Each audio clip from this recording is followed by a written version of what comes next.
नमस्कार दोस्तों, welcome back to serving soldier. तो जैसा कि आप मुझे जानते हैं, मैं टीएमए क्लर्क हूं।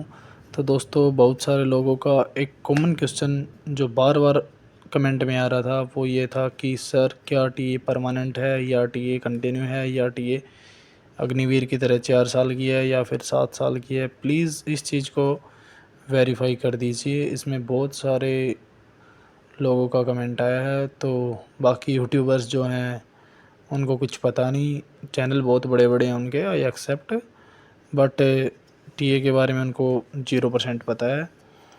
और पता है तो वो कोई एक दो भाई मेरी जैसे ही वीडियो वगैरह कॉपी करके डाल लेते हैं, उनको पता लग जाता है ऐसे। बट कोई नहीं भाई, मैं आपको क्लियर कर देता हूँ। तो वीडियो को लास्ट तक ज़रूर देखें और वीडियो को उस भाई तक शेयर करें जो टीए में है या टीए में आना चाहता है या फिर टीए की तैयारी कर रहा है। उस भाई तक वीडियो पहुँचाए ताकि उसको टीए की छोटी छोटी चीज़ें करके काफ़ी कुछ पता लग सके। जब भर्ती हो गया जाएगा देन उसको सारी चीज़ पता लग ही जाएंगी। तो दोस्तों, मैं बताता हूँ, टीए जो है ये बिल्कुल सही है। जो आप बाहर सुनते आ रहे हैं कि ये टेम्परेरी है, हाँ ये टेम्परेरी है। ये गेनफुल एम्प्लॉई यहाँ नहीं है और रेगुलर यहाँ आप नहीं रह सकते हैं। बताऊँगा वो भी कैसे रह सकते हैं रेगुलर, और कैसे यहाँ आप पेंशन बना सकते हैं, हर चीज़ के बारे में। तो वीडियो को लास्ट तक देखिए और ध्यान से ज़रूर सुने। पहले समझिए टीए है क्या। टेरिटोरियल आर्मी या प्रादेशिक सेना भारतीय सेना की पार्ट टाइम या रिजर्व बल है जो देश की सुरक्षा में सहायता करती है। यह एक मतलब स्वैच्छिक संगठन है। यहाँ लोग अपनी इच्छा से आते हैं और जिस टाइम भर्ती होते हैं उस टाइम एक एनरोलमेंट फॉर्म साइन किया जाता है। उसमें साफ साफ लिखा रहता है कि ये जो आप एनरोलमेंट कर रहे हैं ये सिर्फ 2 महीने के लिए कर रहे हैं, एनुअल ट्रेनिंग कैंप के लिए कर रहे हैं। इसमें मतलब आप भारत के नागरिक हैं, बाहर गेनफुल एम्प्लॉय है और देश में देश की सेवा में हाथ बटाना चाहते हैं, ये उसके लिए है। और इसकी ज़रूरत पड़ने पर आपको इसमें बुलाया भी जाता है। युद्ध या आपदा के समय में आपको बुलाया जाता है सेवा देने के लिए। जैसे आपने अभी देखा होगा ऑपरेशन सिंदूर जैसे ही चला था, तो जो बड़े बड़े पॉलिटिशियंस थे, जो क्रिकेटर्स वगैरह थे और भी महान हस्ती जो टेरिटोरियल आर्मी के अंदर हैं, उन सभी को चिट्ठी देके बुलाया गया था कि आप आ जाइए। और भी काफ़ी लोग डिसम्बॉडीमेंट पे थे, कुछ अपनी वजह से थे और कुछ टास्क ना मिलने के कारण यूनिट ने भेजे हुए थे। तो उन सभी को वापस बुलाया गया था कि आप सभी वापस आ जाइए, एम्बॉडीमेंट हो जाइए, देश को आपकी ज़रूरत है। तो मतलब आप इसका अगर पूर्ण मतलब देखेंगे तो सेकंड लाइन ऑफ डिफेंस इसे बोला जाता है। यह भारतीय सेना की नियमित सेना के बाद देश की रक्षा दूसरे स्तर पर आती है। इसकी पार्ट टाइम ड्यूटी है, ये बिल्कुल रेगुलर नहीं है। यह एक ऐसी नौकरी है जो पूर्णकालीन हो, बल्कि इसमें लोग अपनी मौजूदा नौकरी व व्यवसाय के साथ सेना में अपनी सेवाएं देते हैं। तो आप इस चीज़ से समझ जाइए कि आप बाहर गेनफुल एम्प्लॉय हैं, पूरी तरह से आपके पास बाहर काम है, कोई अपना प्राइवेट सेक्टर का, बिजनेस का, या आप कहीं और दूसरी जगह स्टेट में या सेंटर में गवर्नमेंट एम्प्लॉय हैं या सेमी गवर्नमेंट में एम्प्लॉय हैं। यह स्वैच्छिक सेवा है। यह मतलब उस तरह का संगठन है जिसमें लोग अपनी इच्छा से शामिल होते हैं और देश की सेवा करते हैं। आपातकालीन स्थिति के लिए रिजर्व बल है। टेरिटोरियल आर्मी का उपयोग युद्ध, आपदा, अन्य आपदा स्थिति में नियमित सेना मतलब जो रेगुलर आर्मी है उसको अपना सपोर्ट करने के लिए ये है एक तरह से। और आपको मतलब अगर आप इनरोलमेंट हो गए देन आपकी टर्म एंड कंडीशन ये होगी कि आप 7 साल के लिए इनरोलमेंट हैं। उसके बाद जैसे आपके 7 साल पूरे हो जाएंगे तो आपका एक यूनिट लेवल पर बोर्ड ऑफ ऑफिसर्स बनेगा, वो आपको सेलेक्ट करेगा आगे 2 साल के एक्सटेंशन के लिए। उसके बाद वो आगे भेजा जाएगा टीए ग्रुप को, फिर वो टीए डायरेक्टरेट को भेजा जाएगा। वहाँ से अगर वो फाइनल होता है तो आपका 2 साल एक्सटेंशन मिलके 9 साल हो जाएगा। और मतलब एक नॉन कमीशन ऑफिसर जो है उसकी मतलब पेंशन के लिए शर्तें हैं 15 साल। अगर आप एनसीओ बन जाते हैं तो आपकी सर्विस हो जाती है 20 साल। रेगुलर में वो रहती है 24 + 2 26 साल। तो मतलब बहुत सारी ऐसी कंडीशंस हैं जिसमें मतलब यहाँ सरवाइव करना बहुत मुश्किल है। यहाँ पर 15 साल होना बहुत ही मुश्किल है, और कंटिन्यू तो यहाँ मतलब कभी हो ही नहीं सकते। एच की कुछ यूनिटें हैं जिसमें कुछ संभावना, कुछ परसेंटेज संभावना ज़्यादा है कि कंटिन्यू रहने की, अदरवाइज़ नहीं है। 20 साल आपकी टोटल सेवा है अगर आपको रैंक मिल जाता है, ना कि आप हवलदार बन जाते हैं। उस 20 साल में से 15 साल पॉसिबिलिटी है, बट वो भी 50-50% है। यहाँ पेंशन बनने के चांस ना के बराबर हैं। बट हाँ, अब के अगर हम अग्निवीरों को देखते हैं उसके मुकाबले टेरिटोरियल आर्मी अब बेस्ट है। वो 4 साल के लिए 7 साल की है। 7 साल में आपके अगर डिसम्बॉडीमेंट हो के भी 4 महीने चले गए, 3 महीने चले गए, तो भी आपके 5 या 6 साल लग जाएंगे। वहाँ आपके 4 साल फिक्स हैं।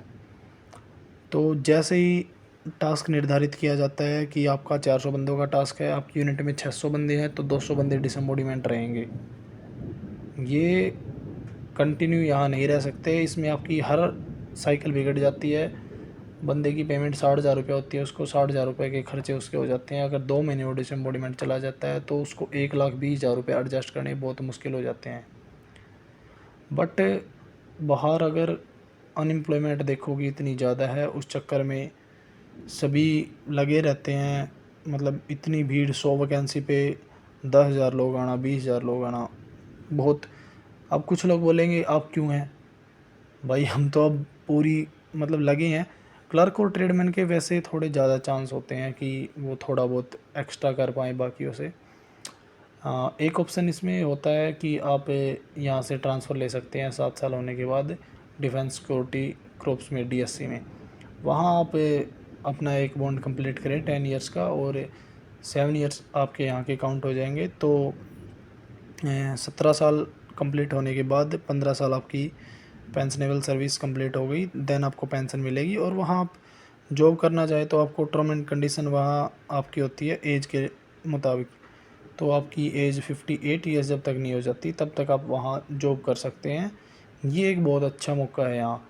बट उसके लिए भी दोबारा से वही फ़िज़िकल, मेडिकल, फाइनल सिलेक्शन, उसके बाद ही आप यहाँ से जा सकते हैं। एनओसी बहुत मतलब काफ़ी फॉर्मेलिटीज़ पूरी करने के बाद वहाँ सिलेक्शन होता है। तो दोस्तों ये बिल्कुल भी आप ये मत सोचो कि ये परमानेंट है, ये टेम्परेरी है। आज से नहीं, स्टार्टिंग से टेम्परेरी है, और आज भी ये टेम्परेरी है। ये टेम्परेरी ही मेरे हिसाब से रहेगी ऐसा, क्योंकि मतलब जो टेरिटोरियल आर्मी की रेगुलेशंस बोलती हैं वो यही बोलती हैं, ये टेम्परेरी है। और मतलब बहुत मुश्किल चांस है कि आपका कुछ इसमें हो पाए।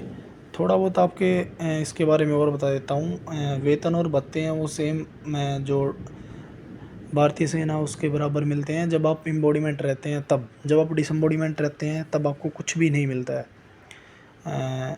अगर आपको मतलब फ्यूचर देखे इसमें तो वही है कि हाँ और ना दोनों। अगर फैसिलिटीज़ की बात की जाए तो सीएसडी और मेडिकल फैसिलिटी वही सब चीज़ हैं जब तक आप यहाँ एम्बॉडीमेंट हो। एम्बॉडीमेंट नहीं हो तो कुछ भी नहीं है। 15 साल हो जाते हैं तो ECHS आपके और आपकी फैमिली के अवेलेबल है, नहीं तो नहीं। छुट्टियाँ जो हैं वही एम्बॉडीमेंट होने पे, अगर आप 2 महीने एम्बॉडीमेंट है तो उसके हिसाब से आपकी छुट्टी काउंट होगी। ऐसे 20 साल में से आप देख लो खुद ही कैसे आप निकालोगे। अगर आप और किसी भाई को ज़्यादा जानकारी लेनी है तो आप गूगल पे जाना, वहाँ सर्च करना टेरिटोरियल आर्मी एक्ट 1948। उसका PDF ऑटोमेटिक खुल जाएगा। गूगल पे बहुत सारे साइटों पे डला हुआ है, जैसे ही आप देखोगे तो अपने आप समझ जाओगे। इंग्लिश और हिंदी दोनों वर्जन है। ज़्यादा जिसको जानकारी चाहिए वो वहाँ से पढ़ सकता है। इनरोलमेंट से लेके last pension, death benefit, CSD benefit, medical benefit, enrolment benefit, promotion, हर चीज़ उसमें दी हुई है। जैसे ही आप उसको खोलेंगे, अगर किसी भाई को पढ़ना है तो पढ़ सकता है। इसमें GD, ट्रेडमैन, क्लर्क, ऑफिसर्स सब टीए के होते हैं अलग से। टीए की यूनिटें अलग से होती हैं, टीए के ग्रुप हेडक्वार्टर अलग से होते हैं। टीए की जैसे आर्मी हेडक्वार्टर है वैसे टीए का डायरेक्टरेट अलग से होता है। हर चीज़ टीए की अलग होती है।